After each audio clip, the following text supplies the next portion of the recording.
মমতা ব্যানার্জি ভারতের পশ্চিমবঙ্গের রাজনীতিতে দীর্ঘ ১৫ বছর একচ্ছত্র আধিপত্য বিস্তার করেছেন।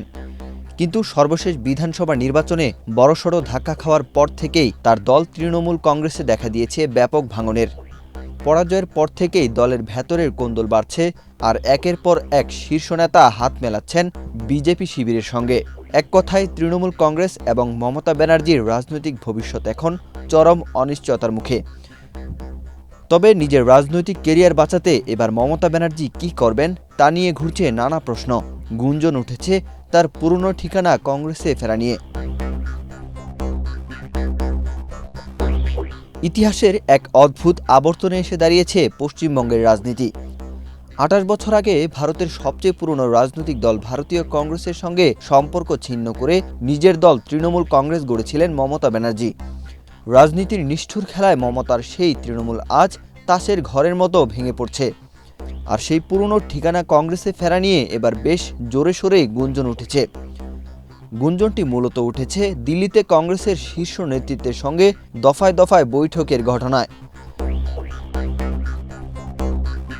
গত ৯ জুন মঙ্গলবার দিল্লিতে কংগ্রেস সংসদীয় দলের সভানেত্রী সোনিয়া গান্ধীর বাসভবনে মমতা ব্যানার্জির দীর্ঘ বৈঠককে কেন্দ্র করে ব্যাপক আলোচনার জন্ম হয় ভারতীয় রাজনীতিতে। তার পরদিনই সর্বভারতীয় তৃণমূলের সাধারণ সম্পাদক অভিষেক ব্যানার্জি কংগ্রেস নেতা রাহুল গান্ধীর সঙ্গে প্রায় ১.৫ ঘণ্টা বৈঠক করেন।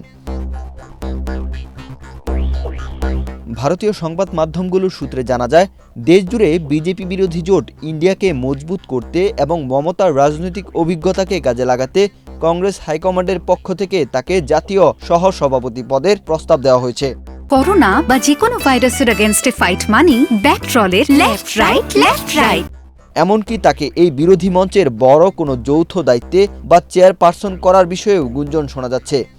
তবে এর বিনিময়ে সর্বভারতীয় তৃণমূল কংগ্রেসকে সম্পূর্ণভাবে বিলুপ্ত করে মূল কংগ্রেসের সাথে মিশিয়ে দিতে হবে, এমন শর্ত নিয়েই এখন দুই পক্ষের মধ্যে আলোচনা আর দর কষাকষি চলছে।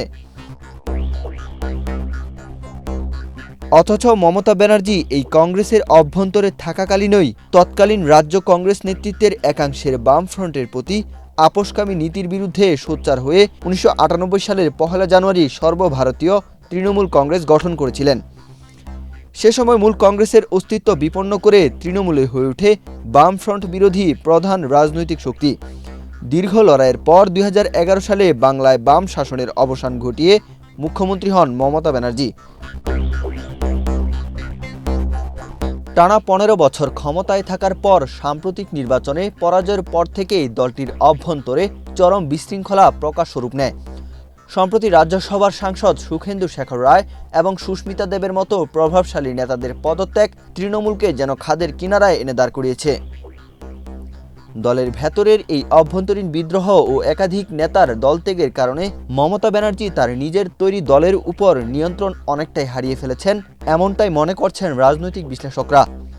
এই চরম অস্তিত্ব সংকটের মুখেই নিজের এবং তার রাজনৈতিক উত্তরাধিকারী অভিষেক ব্যানার্জির রাজনৈতিক ভবিষ্যৎ সুরক্ষিত করতে তিনি আবার দিল্লির দরবারে শরণাপন্ন হয়েছেন।